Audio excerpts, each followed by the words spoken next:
Now, India is gearing up for a general election, but this is a mammoth general election, the largest the world has ever seen. Yeah, just under 1 billion people, 969 million are eligible to vote, which is more than the population of all the countries of Europe combined.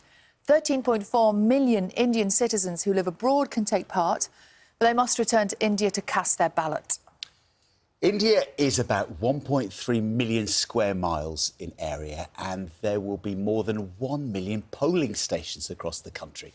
In the northeast alone, officials will trek 24 miles to a remote village to collect the vote of just one person. Voting will take place over 6 weeks between the 19th of April and the 1st of June, and the results will be announced on June the 4th. The politics of this, well, the Prime Minister, Narendra Modi, is hoping to win his third successive term, and opinion polls suggest that he will. Now, before we go, organisers of the Beijing Half Marathon are investigating allegations that 3 African athletes deliberately allowed China's star runner He Jie to win Sunday's race. Let me show you the moment they crossed the line so you can take a look for yourself. Here you can see him. He's finishing 1 second ahead of the trio. On the footage, which is circulating on social media, all 4 runners close in on the final stretch of the race, and some suspect the race leaders slowed down before the finish line to let the Chinese runner win. Now, some Chinese social media users called the race embarrassing or a performance. A spokesperson at the Beijing Sports Bureau said they were investigating the incident, adding, "We will announce the results to the public once they are available." And there's a reaction from the Kenyan runner Willy Mnangat. He told the South China Morning Post he indeed let He Jie win because he is my friend, but didn't receive any financial reward for doing so. He later changed his story, telling BBC Sport Africa that he'd been contracted to run as a pacemaker to try and help her break the Chinese half-marathon record. And strict new laws to ban smoking for future generations. But dozens of Conservative MPs say they will oppose the Prime Minister's plans. The government sees off a number of amendments to its flagship Rwanda deportation bill. The policy's on track to become law this week. It's a scam. It's a political witch hunt. Legal history. As Donald Trump leaves court after the first day of his hush money prosecution, he is the first former US president to stand trial in a criminal case. Good morning. As people are paying upwards of 500 quid to see Taylor Swift in arena tours, small venues like this are struggling to stay afloat. Is it time for a £1 Taylor tax to shake off that imbalance? The movie set weapons handler who loaded a gun for the actor Alec Baldwin before it fired and killed a cinematographer has been sentenced to 18 months in prison. 26-year-old Hannah Gutierrez Reed was found guilty of involuntary manslaughter back in March. Mr. Baldwin also faces a manslaughter trial. That will be in July. He's pleaded not guilty. Here, creating a fake sexually explicit image of someone without their consent, called a deep fake, is to become a criminal offence in England and Wales. It became illegal to share deep fakes earlier this year, and the government now says these new laws will go further. The penalty will be an unlimited fine. Wildlife campaigners are urging MPs to support a bill to ban the sale of peat for gardeners in England.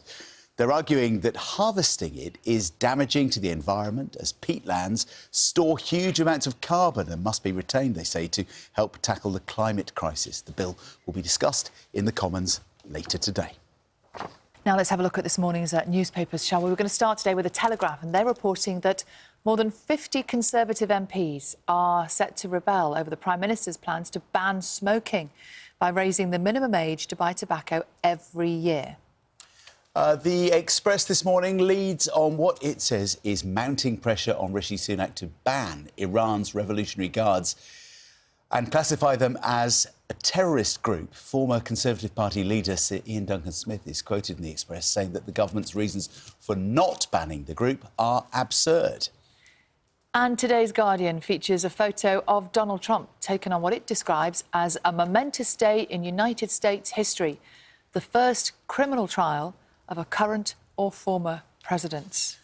Another momentous day in court there. Full coverage on the BBC over the next few hours. Interesting story. We've talked in the past, haven't we, about, I think Nina did a piece a few weeks ago about vinyl sales. People buying more and more vinyl records. Yes. Yeah. Piece here in the Mirror today saying there's a survey that says that 40% of the people who are buying vinyl records don't even own a record player. Oh, can't play them. They don't have a turntable. They just buy it because they like the look of them. They like the collection. They like the artwork and that kind of thing. They're a collector's item. Which you don't get when you're streaming, do you? But if you do play them, they do sound great. They do. It sounds so nice. Until you get a great big scratch through the middle. Yeah. As is often the case, isn't it? Yeah. But yeah, it's interesting. 40% of us don't have a record player but still buy the vinyl. Good morning from BBC London. I'm Tolu Adeoye. Campaigners and politicians have been invited to meet with Thames Water today over concerns about pollution linked to untreated sewage. It follows the taking of water samples from Thames Water's Little Marlow treatment works. The wildlife expert Steve Backshaw is one of those attending the meeting. He claims the river contains environmentally damaging levels of pollution. I would seriously reach out to anyone who is a wild swimmer or anyone who uses the river in any capacity right now to stay out of it until it's been given a chance to clear. There's a lot of animals that can't stay out of it. You know, we have otters down this stretch, a whole variety of different water birds, and you know, the fish are floating up to the surface dead. So anything that's living here right now is at risk. Well, Thames Water's told us Little Marlow sewage treatment works is fully compliant with its effluent quality and its storm discharge permit as set by the Environment Agency. A London charity is among those calling for the government to continue providing free period products in schools. The service began in 2020 but is due to end in July. The Department for Education says any extension will be confirmed in due course. We actually know that 3 million days are lost per year at school due to periods and young people not being able to access the care that they need. So it is vital that this scheme is not only kept in place but actually improved. Now, you might remember him fundraising during the pandemic. Now, Rajandir Singh, the skipping Sikh from Hayes, is set to take part in next weekend's London Marathon, raising awareness of myeloma, a rare cancer his wife has been diagnosed with. He ran his first marathon in his 70s. Please don't give up. No one is perfect. When you're sick, do your best and look after each other.